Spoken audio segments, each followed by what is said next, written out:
Hello guys, I'll be showing you how to add your logo onto an image. How to do that? To get started, make sure you have the application called Canva on your mobile phone. If you don't have it, just simply go to Playstore and search for Canva, C-A-N-V-A. Now on Canva, you could actually do a lot of things, but we'll talk about that more on another day. And right now, going straight up to adding a logo to your image, all you need to do is click on the plus sign there. Then, first of all, you need to check, are you posting this on Instagram, or you posting it on Facebook as a cover, or you posting it on your WhatsApp story, or probably Instagram story, or your Instagram post.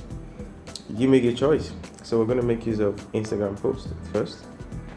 Please take note, you must have data in order for you to use Canva. Now let's go on.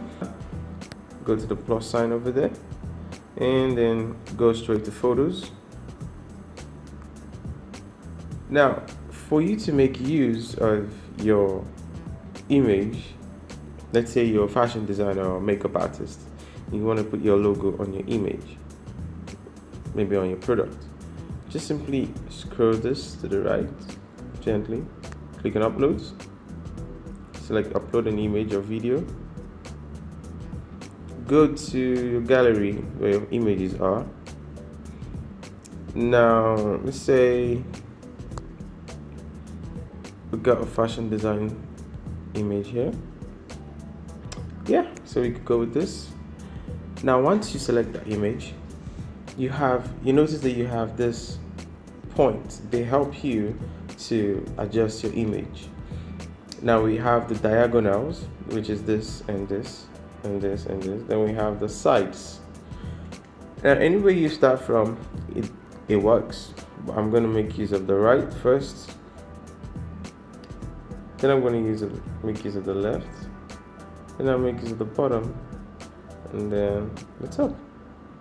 And drag this down a bit. Here. There we have it. Next thing we're going to do is add the logo. Go to the plus again. Go straight to uploads this time. And select upload an image or video. Click on gallery. Go to downloads. Simply look for the logo you want to use. Here we go, King Faisal design. Make sure your logo has no background, so this will be better. If it has no background, it will be really good for you to make use of. And then select, there we go. Now you can reduce the size of your logo and take it anywhere you want. I'm gonna reduce this a bit more. There we go. So this is how you add a logo to your image. How to save this to your gallery. Now, once you're done, check the top here, select the down arrow, and there you have it.